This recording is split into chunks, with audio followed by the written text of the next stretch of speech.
এখন পার্ক বাবু বসেছে আমার মাথায় টক দই মাখতে। বাবা কি মাখতে বলেছে এই দেখো না, ডিম ডিম ডিম ডিম মাখছে। ওর চুলটা নাকি নষ্ট হয়ে যাচ্ছে। ব্যাঙের মাথা হয়ে যাচ্ছে। কেন বলছি রুষা? গন্ধ বেরাচ্ছে না। সবাই যদি শোনায় একটু শোনায় গন্ধ বেরাবে। দাঁড়া না রুষা, সব সময় আমাকে ডিস্টার্ব করবে। রুষা দি রুষা। আর তুই পার্কের মতন ডাকতে পারো আমাকে? ও রুষাই বাবা, তোমাকে এরকম করে তোমার চুলটা সিল্কি হয়ে যাবে। রুষা তাই তুমি ব্যাঙ অত গন্ধ বেরাবে চুল দিয়ে। শ্যাম্পু করে নেবো পারকেন। রাইকেও মাখিয়ে দিয়েছি, তোকে মাখিয়ে দিয়েছি। স্পাইট করে দিয়েছি রাই পাপাকে।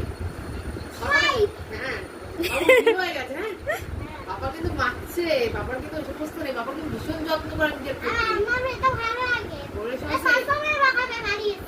সবসময় মাখিয়ে দেবো। বাবার কত যত্ন হয়। রূপসাকে দেখা, রূপসা কি চাস? ও মাখবে না, ও গায়ে সাবানও দেয় না রূপসা। আমার পাপা হেভি যত্ন করে। আর জিও পাপা জিও লাল, আমার পাপা জিও লাল। পাপা আবার পার্লারে যায়, চুল কাটে, ও চুল কাটে আবার হেভি ব্যবস্থা। হিরো, আমার মতো হিরো। এর নাম হচ্ছে পার্ক দাস, আর ভালো নাম হচ্ছে রুদ্রাক্ষ। আমার হিরো। পাপা দেখি তো তোর মুখটা। এই যে আমার পাপা, ঠিক আছে? ব্যাস টপ।